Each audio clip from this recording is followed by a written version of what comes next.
Yes, guys, welcome back to 90 more stroke Cossy's Arsenal podcast. My name is Cossy. We've got a big game on our hands, and really, it's a reward. It's a reward. You guys have been supporting me all through, and I just decided to give you a reward. So this one is is for the few who love me as a person and love the channel as well.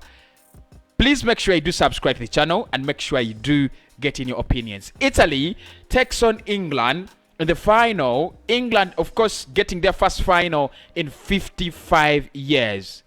55 years, their first final in a major competition in the Euros. Ever since 1966, they've not been here. And finally, here they are with, of course, Saka, the Arsenal man. And of course, I'm an Arsenal fan, so I've got to talk about that man. And we'll talk about Saka in this game and what his impact could be if he starts, if he gets the chance. I've seen a couple of people saying he's not going to start, blah, blah, blah. But look, for me, until it is, and it is not done until it is done. So, can I speak a couple of things about this game?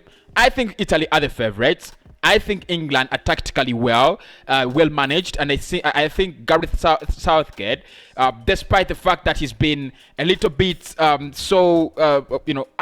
in terms of in terms of his playing style, I think it's a little bit so tactical than Italy, because Italy, they should be out in that Spain game. If Spain are not wasteful, Italy, there is no way Italy is still in this competition if Spain are not wasteful, and I don't think England is wasteful. So we're gonna get into that.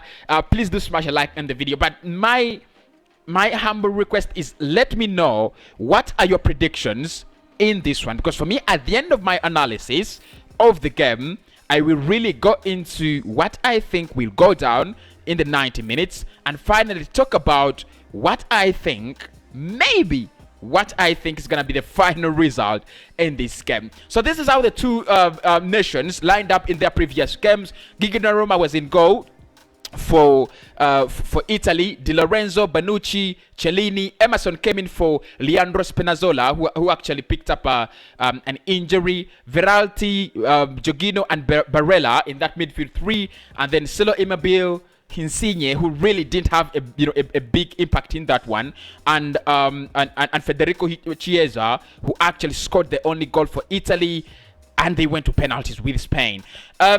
Pickford was in goal for England against Denmark. Kyle Walker, Stones, Harry Maguire, Luke Shaw, one of my players of the tournament. Declan Rice, Kelvin Phillips, I think the best player in that midfield for England. Mason Mount, Harry Kane, Saka.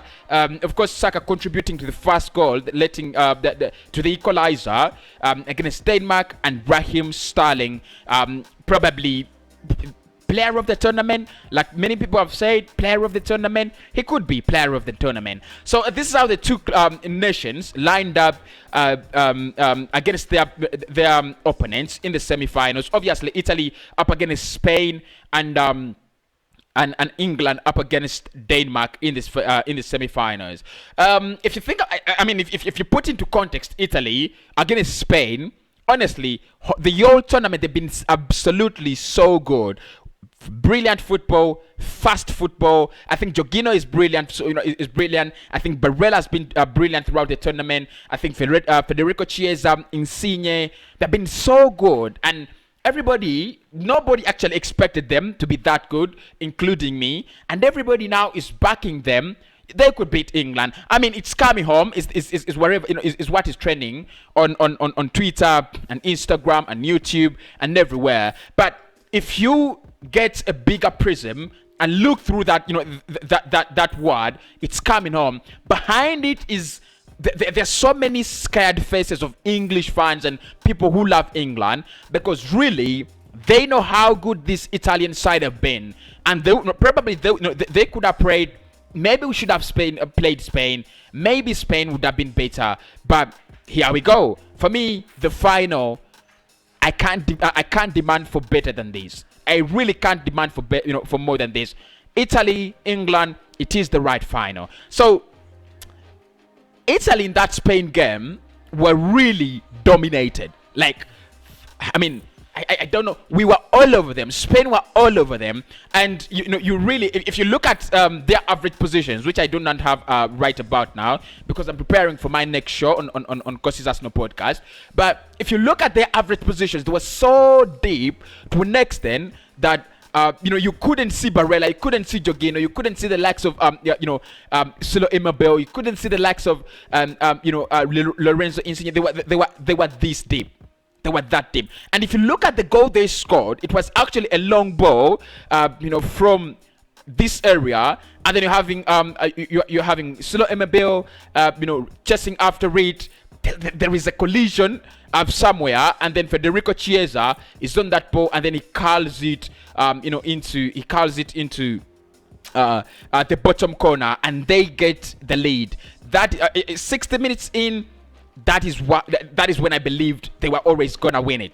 That is when I thought Spain are out, because they dominated the game. Absolute beauty from Chiesa, but I thought Spain could have done better.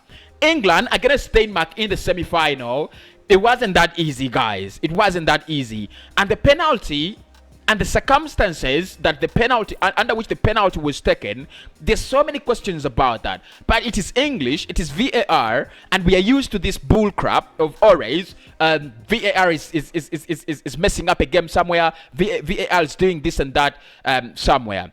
If we get into context, Raheem Sterling on any other day, he gets that penalty. On any other day, he doesn't get that penalty. And I'll say it again. On any other day, just like on that day against Denmark, he goes to ground and gets that penalty. On another day, he doesn't get the penalty, because you literally, if you literally look at that footage, he's going down before contact. Yes, there's been contact, but he's going down, literally going down before the contact comes in. And look, I don't want to go into that. It was a really big debate. Of course, you have two balls on the same pitch, and the Italian media have been absolutely furious with UEFA and the referee, telling them we don't want to see this. This was really, really, crap. So Sterling, a key man for England, goes down. Two balls on the pitch. Really, I mean, it was a disgrace. It was a real disgrace. But it can't be overturned. It is coming home. Because it is coming home, so it can't be overturned. One of the advantages England have in this game, though, is it's gonna be played in the in the Wembley. So probably they're at home. They have played more games than any other nation at home. They have literally played 7 out of their 6 games. They have literally played 6. Out of their 7 games at home. So that also gives them that kind of that kind of an advantage. You're at home. You feel you're feeling at home. You're not like Italy. And I would have prepared if this game was played somewhere, probably in the Holland, because the referee comes from Netherlands. Probably in Holland, probably in Portugal, probably in the Allianz Arena. It would make a lot of sense. But in the Wembley the Wembley is the venue, so there is nothing we've got to do about it. So how do I expect this game to go down, guys? Tell me. Who do you think will dominate the game? For the greater good of their tournament, England have been so not really so defensive. I wouldn't say that, but I don't think they have come out to play exciting football. They played typical tournament football. Go slow, get them on the break, use your opportunities, and proceed to the next level. And I think with tournament football, that is what you want to see, because you don't have so many games at your advantage. It's not a league, because in the league you could lose 10 games in the opening 10 games and win the next 28 games, and you're in top 4 and you're in top 2. It's for knockout tournaments, it's difficult. It is different. You've got to progress. That is what you have to do. You've got to progress. And I think it is absolutely genius from Gareth Southgate, because all of us, right from the start, when he started, the likes of Phil Foden, the likes of Calvin Phillips, the likes of Mason Mount in that game against Croatia, all of us screamed. We wanted the likes of Jude Bellingham. We wanted the likes of Jadon Sancho, the likes of Jack Grealish, and of course England fans deserve more than they've got in this in this tournament in terms of a joy to watch, because I don't think England have been a joy to watch. But I think they will not dominate this game either. They did dominate. They were all over the Czech Republic. Sorry, Ukraine. I think they were all over them. They scored a couple of them, and they were so beautiful. Against Denmark, I think the manager let Denmark down, because the moment you put off your best player, around 70 minutes, you're putting off your best player. All the pressure you're inserting on this England side is taken away. I don't think they were so brilliant like many people would say, but I still think by the end of the halves, they played quite a little bit better than they started. But again, what you fear for this England side is they were really dominated by Denmark from minute 10 of minute 10 of the first half to around minute 30 or 35 or 40 actually of the first half, and then they dominated the game in the last 5 minutes. Still it was the same case in the second half. England dominating some part of the half. Again, Denmark dominating the other half of the second half. And one of the things you have to think about is Denmark really managed to create chances. And the goal, if you look at this goal they scored, of course Pickford has not considered the goal in open play. But if you look at the goal they scored, Denmark, an absolute beauty.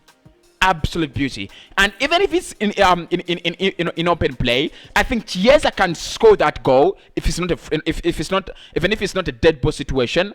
I think Lorenzo Insigne can score that goal even if it's not a dead ball situation. We've seen that against Belgium, so they've got to be so cautious with Federico Chiesa and Lorenzo Insigne, England. So the lineup, I mean, even if it doesn't change, I'll be very glad if Jack Grealish is introduced in, probably instead of Mason Mount. You could have Jack Grealish around there instead of Mason Mount. You could pull out Mason Mount for a minute, have Jack Grealish around there. Probably you could have you could pull out Saka. I mean, that's no fun. I'm speaking this disgusting. You could pull out Saka and probably introduce someone like Jadon Sancho. It would make sense. It really would make sense. But I think England are not coming to dominate this one, and I don't expect a masterclass in terms of a joy to watch from England.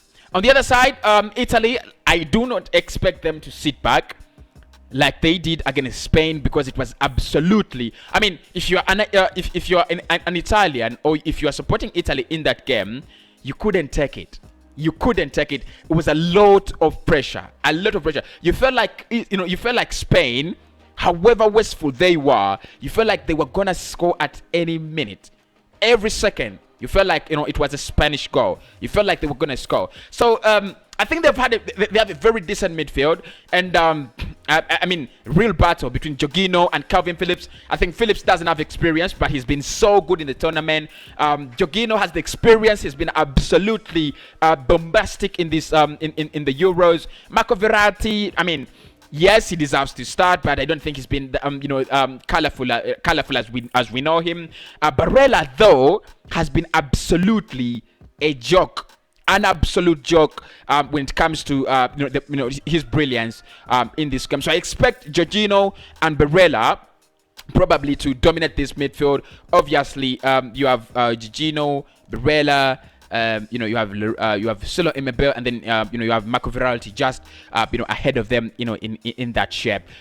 In this one, I expect a lot of running from Italy, and the reason that's why I expect a lot of running is I think Italy might not try to dominate the game, because they really don't pass it around and freeze you. I don't think they're gonna do that. I don't think they're gonna pass it around 10 times and try to freeze England. I don't think that's what they're gonna do. I think that is Spain. And if you look at their football, Italy, however much these players, because the likes of Chiellini, the likes of Bonucci, are really getting old, but the rest of these players, Verratti is also older, but the likes of Barella, the likes of Chiesa, the likes of Insigne are a little bit younger. It is not this. It's not the Italian side that would have Bonucci, Chiellini, Buffon, and then you have Pirlo, it's a different Italy side. It's like a reborn. It's like a reborn Italy side. So what I think is you might have Italy actually run a lot at England, and you could also have a lot of running from England, because if you look at Raheem Sterling, you expect a lot of running. So Di Lorenzo has got to be very, very careful. So you have Sterling on Di Lorenzo. You have either Saka or you have either Saka or Sancho on Emerson. Then you have you could have Calvin Phillips take on Jorginho, Declan Rice, of course, with Balera, and obviously it's either Jack Grealish or a Mason Mount. I'll introduce Mason Mount back. So a Mason Mount with Marco Verratti. The rest, I think, is gonna be it just calculates itself. Harry Kane as the forward, as the only forward to be dealt with by Chiellini and Benucci, and I think they'll be happy, Chiellini and Benucci, that England do have a target man. It's so different from what Spain played, because what Spain played against them is they brought in Mikel Oyarzabal as a false nine, and he was literally playing so deep, deep in the midfield, that he made this Italian backline play a high line, but also froze them a little bit. So I think it really calculates itself. I think both nations are gonna be running at each other. Of course, the likes of Lorenzo Insigne, taking care of this area, as well as Federico Chiesa. Immobile, his movement is gonna be very, very key, especially to destabilize Jones and Harry Maguire. Of course, if he moves around, if he comes from this area and moves around there, you have moving with Jones, you have Lorenzo Insigne getting that space, as well as Federico Chiesa. If he tries to stretch a bit, he stretches Harry Maguire, and probably Immobile stretching Jones, here. You could have a couple of players like Insigne coming in, the likes of Verratti, the likes of Barella, and a couple of others. So I think it's gonna be one interesting game, very, very interesting for us to watch, especially that both nations are not going to. I don't think they will open up to have a goals galore. I don't think 4-3. 2-3. I don't think that's gonna happen unless it's gonna be a surprise.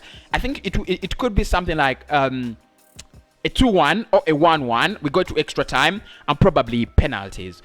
My prediction in this one, in the 90 minutes, I think it will be a 1-1. I think Lorenzo Insigne will get a goal in this one. And then, of course, I think it will be Raheem Sterling. I'll go with Raheem Sterling to score for England.